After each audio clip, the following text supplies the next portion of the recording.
Friend, सो जिन student को open book examination देनी है उनके लिए डीयू की वेबसाइट पे मॉक टेस्ट की डेट शीट आई है और उससे रिलेटेड कुछ गाइडलाइंस आई हैं, तो हम उसी के बारे में इस वीडियो में बात करेंगे।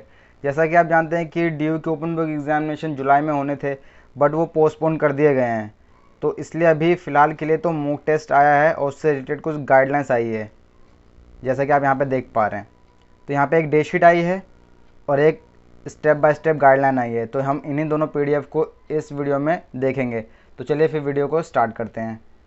तो जब हम पीडीएफ ओपन करते हैं तो हम यहाँ पे देखते हैं कि डेट और डेज दिए गए हैं जो आपके 5 दिन हैं, और यहाँ पे पेपर्स दिए गए हैं और टाइमिंग दी गई उनकी। तो आप ये 1 से लेकर पूरे 15 तक जितने भी पेपर्स हैं उनमें से आप किसी में भी अपीयर हो सकते हैं और आप किसी भी टाइम को अपने हिसाब से डिसाइड कर सकते हैं। 7:30, 11:30, 3:30, जिसमें भी आप सूटेबल हो उस टाइम को डिसाइड करके आप ये मॉक टेस्ट दे सकते हैं। और जितने भी ओपन बुक एग्ज़ाम देने वाले हैं मैं कहूँगा कि आप सब ये मॉक टेस्ट दें ताकि आपको प्रैक्टिस हो जाए कि किस तरह से आपको ओपन बुक एग्जामिनेशन देनी है।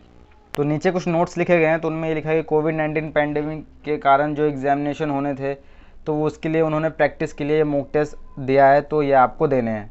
सेकंड में ये लिखा गया है कि जो फर्स्ट से लेकर 15 तक जितने भी पेपर आप उनमें से कोई भी पेपर दे सकते हैं। ये आपको प्रैक्टिस कराएंगे, क्वेश्चन को डाउनलोड करने से लेकर उन्हें शीट को आंसर करने तक और उससे रिलेटेड अपलोड करने तक, ये आपको उस चीज़ के लिए प्रैक्टिस कराएंगे ये मॉक टेस्ट।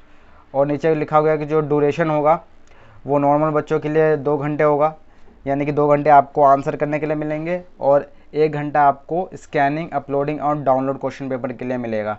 और वहीं जहाँ पे पीडब्ल्यूडी के स्टूडेंट हैं, दिव्यांग स्टूडेंट हैं, उनको 5 घंटे मिलेंगे। 2 घंटे क्वेश्चन पेपर के लिए जो आंसर उन्होंने करने हैं और 3 घंटे एक्स्ट्रा अपलोडिंग वगैरह के लिए। तो ये तो होगी आपकी डेट शीट और इससे रिलेटेड चीज़ें। अब हम गाइडलाइन ओपन करते हैं, उसमें डिटेल में चीज़ों को देखते हैं कि आखिर क्या क्या उस चीज़ में दी गई है। तो गाइडलाइंस को हम ओपन करते हैं। तो जैसे हम ये गाइडलाइंस खोलते हैं तो यहाँ पे कुछ स्टेप्स लिखा गया है और उन स्टेप को ध्यान से देखना है जो आपको ओपन बुक एग्जामिनेशन करते वक्त आपको ध्यान में रखना है और जो हेल्प करेंगे। तो यहाँ पे इन्होंने लिखा हुआ है कि जो मॉक टेस्ट की लिंक है वो एक्टिवेट कर दी जाएंगी 4 जुलाई 2020 से लेकर 8 जुलाई 2020 तक। तो यहाँ पे कुछ स्टेप्स हैं, तो हम उन स्टेप को ध्यान से देखते हैं। तो पहला स्टेप ये लिखा है कि 1 time self registration to DU portal. तो आपको एक टाइम के लिए अपने डीयू पोर्टल पे रजिस्ट्रेशन करना पड़ेगा, आपको एक पासवर्ड जनरेट करना पड़ेगा। तो वो कैसे करेंगे वो हम देखते हैं आगे। तो जब आप ओपन बुक एग्जामिनेशन दोगे तो आपको रजिस्ट्रेशन करना पड़ेगा आपके डीयू के पोर्टल पे। तो उसके लिए आपको एक फॉर्म फिलअप करना पड़ेगा, बेसिक सी चीज़ें उनमें देनी पड़ेंगी, जैसे आपका नाम देना पड़ेगा। उसके बाद आपको एनरोलमेंट नंबर देने पड़ेंगे, फिर प्रोग्राम नेम देने पड़ेंगे, date of birth, examination roll number और रजिस्टर आपकी जो ईमेल आईडी और मोबाइल नंबर हैं जो आपके अपने कॉलेज में या साइट पे रजिस्टर्ड हैं, तो उनको आपको देना पड़ेगा। तो जब आप ये सब सबमिट कर दोगे, ये डिटेल जितने भी हैं सब सबमिट कर दोगे उस फॉर्म पे, पोर्टल पे, तो आपको एक पासवर्ड रिसीव होगा आपके ईमेल आईडी पे और आपके मोबाइल नंबर पे। और उससे लेकर आप क्या कर सकते हो, इंसर्ट कर सकते हो, पासवर्ड से लॉगिन कर सकते हो अपने डीयू के पोर्टल पे। और इसकी मदद से आप जो मॉक टेस्ट के पेपर हैं उसको आप लोकेट कर सकते हो, ओपन कर सकते हो बेसिकली।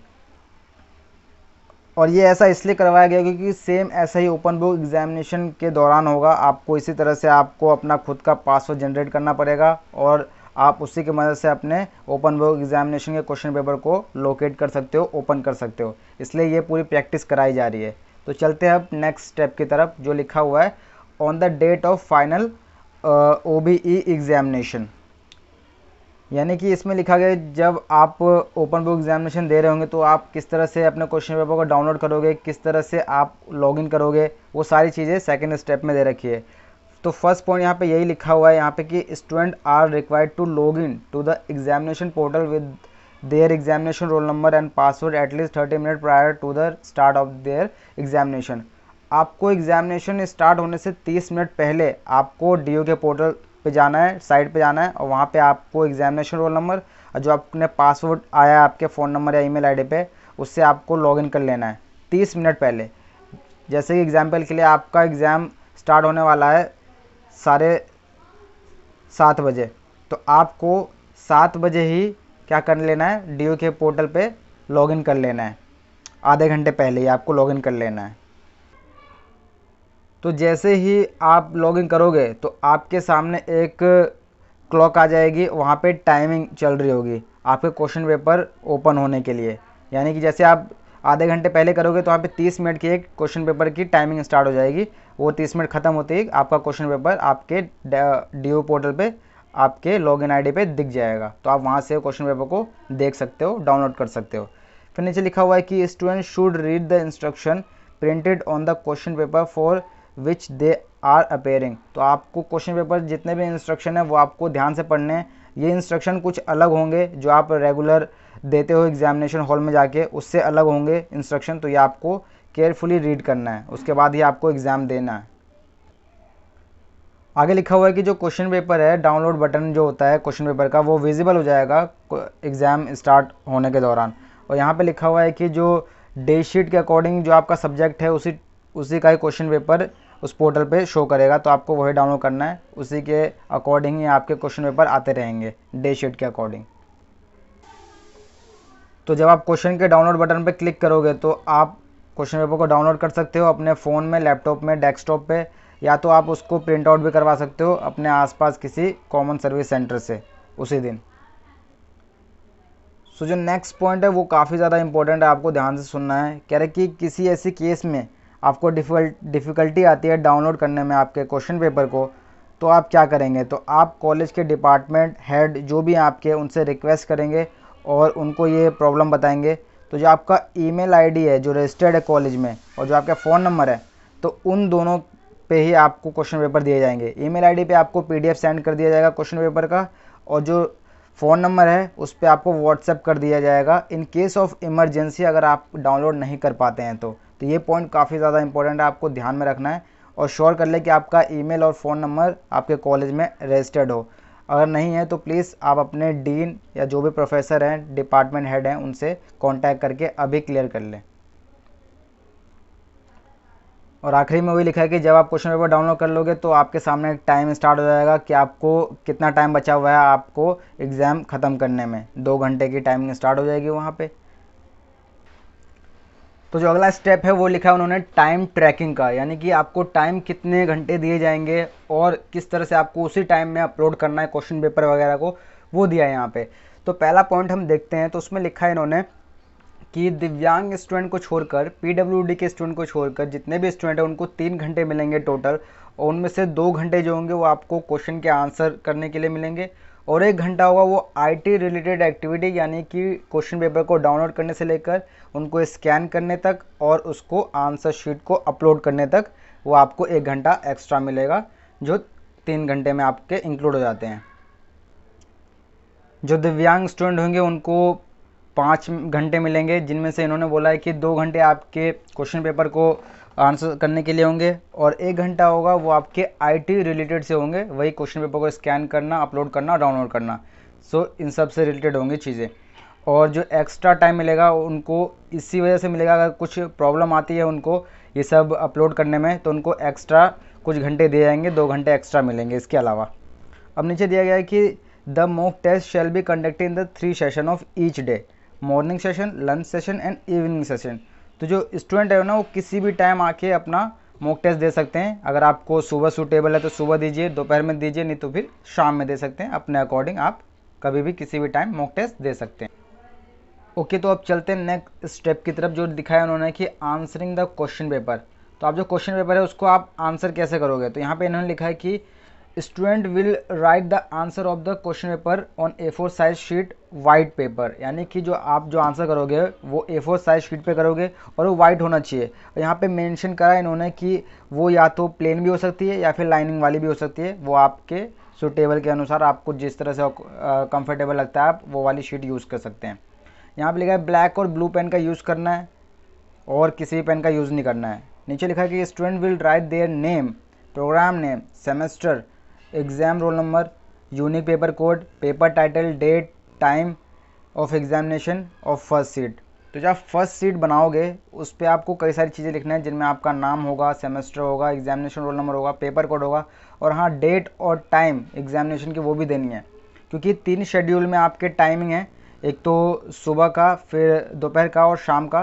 तो आपको टाइमिंग भी लिखनी पड़ेगी कि आप किस टाइम पे ये एग्ज़ाम दे रहे हो। यहाँ पे जो थर्ड पॉइंट दे रखा है उसमें ये लिखा है कि student should be use separate sheet to answer each question since answer sheet are to be uploaded on the portal. यानी कि आपको आंसर करते वक्त ये ध्यान रखना है कि आप जब सेकंड क्वेश्चन स्टार्ट कर रहे हो तो आप सेम ही पेज पे ना स्टार्ट करो।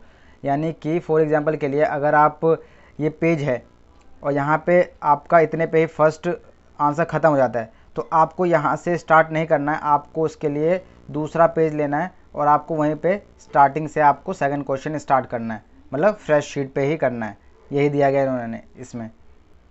तो जब स्टेप नंबर 5 में आते हैं तो हम यहाँ पे देखते हैं इन्होंने लिखा है कि अपलोडिंग आंसर शीट्स, यानी कि अपने आंसर शीट को आप किस तरह से अपलोड करोगे, स्कैन करोगे और किस तरह से आप पोर्टल में जाके फाइल में जाके अपलोड करोगे। तो यहाँ पे लिखा है कि स्टूडेंट जो अपने आंसर शीट होंगे उनके पेजों को स्कैन करेंगे और उसके बाद उनको उसको अपलोड करना है उस फाइल को पोर्टल में। अब यहाँ पे एक कंडीशन दे रखी है कि जो उनका अपलोड होगा वो 2 तरीके से कर सकते हैं, या तो वो सिंगल फाइल कर सकते हैं या तो फिर मल्टीपल फाइल कर सकते हैं। अब यहाँ पे कन्फ्यूज़न बहुत होने वाली है, तो मैं आपको बता देता हूँ कि सिंगल फाइल आप अपलोड कैसे करेंगे।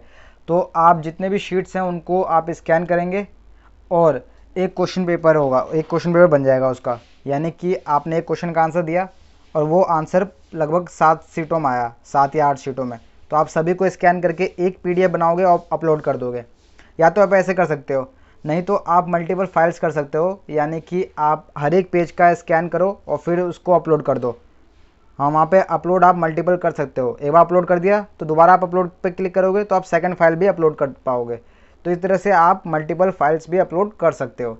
तो ये कन्फ्यूज़न थी जो आपकी क्लियर हो जानी चाहिए। नीचे लिखा है कि to upload the answer sheet the student will log into the examination portal and select the tab upload answer. Once the answer sheet are uploaded, no further changes can be made. तो जब आप upload कर दोगे अपने answer को तो कोई changes नहीं होंगे। तो इस बात का ध्यान रखना है, बहुत केयरफुली, बहुत ध्यान से इसको अपलोड करना है। जब अपलोड करने की बारी आएगी तब इसकी सेपरेट वीडियो मैं बना दूंगा।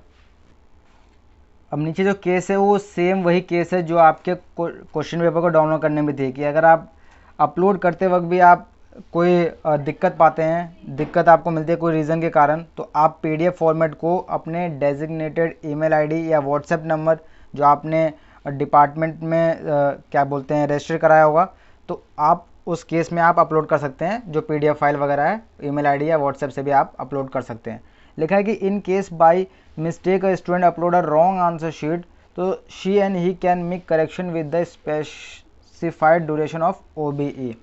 यानी कि अगर आप कोई मिस्टेक करते हो, स्टूडेंट जब अपलोड करते हैं क्वेश्चन आंसर शीट को तो कुछ ना कुछ गलतियां हो जाती हैं, तो इसके लिए यहाँ पे इन्होंने एक्स्ट्रा टाइम दिया है और उस एक्स्ट्रा टाइम के अंदर आप फिर से देख के ठीक कर सकते हो और आप दोबारा से आंसर शीट को अपलोड कर सकते हो। तो लिखा है कि जब आप लॉग आउट कर लोगे उसके बाद कोई चेंजेस नहीं होंगे। तो आपको लॉग आउट करने से पहले ध्यान रखना है कि आपने सही से आंसर शीट सही फाइल के आगे आपने अपलोड किया है। तो लॉग आउट करने से पहले ध्यान रखना है, उसके बाद तो आप चेंज कर सकते हो, आपके लिए वो भी टाइम दिया गया उन्होंने 1 घंटे का। तो लॉग आउट करते वक्त ध्यान रखना है, मेन चीज़ ये लॉग आउट करते वक्त ध्यान रखना है। अगला पॉइंट दे रखा है कि the student shall be required to submit the declaration regarding UFM through the button provided on the portal before uploading the scanned image of answer. अब जब आप अपलोड कर दोगे अपने आंसर शीट को तो वहाँ पे एक डिक्लेरेशन होगी, तो उसको आपको क्या करना है, पढ़ना है और वहाँ पे आपको सबमिट करना है उस डिक्लेरेशन को कि मैंने अपना आंसर शीट अपलोड कर दिया है। तो इसमें कोई आपत्ति नहीं है मेरी तरफ से, तो ये आपको वहाँ पे देना पड़ेगा। इसके रिगार्डिंग एक चीज़ आएगी वहाँ पे वेबसाइट पे। तो नीचे स्टेप नंबर 6 दे रखा है, यहाँ पे मिसप्रिंट हो गया, स्टेप नंबर 5 नहीं स्टेप नंबर 6 होगा यहाँ पे। तो लिखा है यहाँ पे कि आंसर शीट सबमिशन। तो जब आप आंसर शीट को सबमिट कर दोगे और जब डिक्लेरेशन भी दे दोगे तो उसके बाद आपको एक नोटिफिकेशन आएगा ईमेल पे या तो फिर आपके मोबाइल फ़ोन पे एक SMS आएगा कि आपने आंसर शीट को सक्सेसफुली सबमिट करा दिया है। जब तक वो ना आए तब तक आप श्योर बिल्कुल मत होइएगा कि आपने अपलोड कर दिया है। तो इस बात का ध्यान रखिए, जब भी आप अपलोड करेंगे तो आपके ईमेल आईडी या SMS पे SMS आंसर शीट का सबमिशन का एक नोटिफिकेशन ज़रूर आएगा। यहाँ कुछ नोट्स दे रखे हैं, इनमें वही लिखा गया है कि जो मॉक टेस्ट करा रहे हैं वो इसलिए करा रहे हैं कि ओबी एग्जामिनेशन के आपके जो प्रोसीजर है वो आपके ठीक तरह से हो पाए, उसकी आपको प्रैक्टिस हो जाए, आप वो प्रेजेंट टाइम पे कुछ गड़बड़ी ना करो, इसलिए आपको मॉक टेस्ट पहले से करा रहे हैं। उसमें जो भी स्टेप वगैरह है वैसे ही ओपन बुक एग्जामिनेशन के टाइम पे भी होगा। यहाँ लिखा है जो कॉमन सर्विस सेंटर होगा, इसका मतलब सिर्फ यही है कि जिस दिन आपके एग्जामिनेशन होंगे उस दिन ही आपको अपीयर होना है वहाँ पे और आपको एग्ज़ाम देना है कॉमन सर्विस सेंटर में जो आप एग्ज़ाम देने जाओगे तब। बेसिकली ये PWD स्टूडेंट के लिए है। यहाँ पे वही लिखा है कि जो मॉक टेस्ट की जो लिंक होंगी वो 4 जुलाई से लेकर 8 जुलाई तक अवेलेबल होंगी, जितने भी स्टूडेंट हैं सबके लिए। और वही लिखा है कि जो वेबसाइट पे अवेलेबल जो लिंक होगी वो 2 तारीख से स्टार्ट हो जाएंगी। तो यहाँ पे ये लिखा है कि जो ये मॉक टेस्ट है वो आपके प्रैक्टिस के लिए, आपके अंडरस्टैंडिंग के लिए अवेलेबल कराई जा रही हैं, तो आपको देना चाहिए।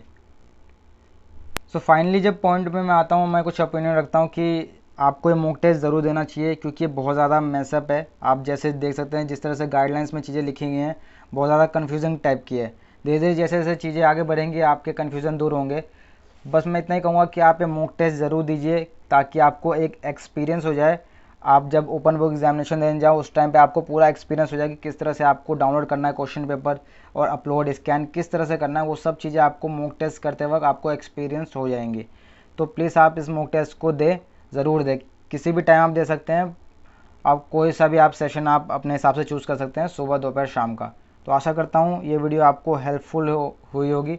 कुछ भी आपका डाउट है तो आप कमेंट बॉक्स में ज़रूर पूछें, और असाइनमेंट किस तरह से बनाने हैं वो सब वगैरह जो है वो सेकेंड ईयर फर्स्ट ईयर उन सब के लिए है। अगर आपके आसपास में है तो उनको भी बताएं, तो मैं उसका लिंक नीचे डिस्क्रिप्शन में दे दूँगा, और इस डेटशीट और PDF का लिंक भी डिस्क्रिप्शन में है, तो आप जाके चेक कर लें।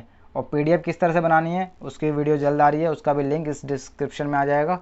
तो आप बने रहिए मेरे चैनल के साथ, चैनल पर नए हैं तो सब्सक्राइब कर लीजिएगा। तो मिलते हैं नेक्स्ट वीडियो में, तब तक के लिए sign out, take care and bye bye.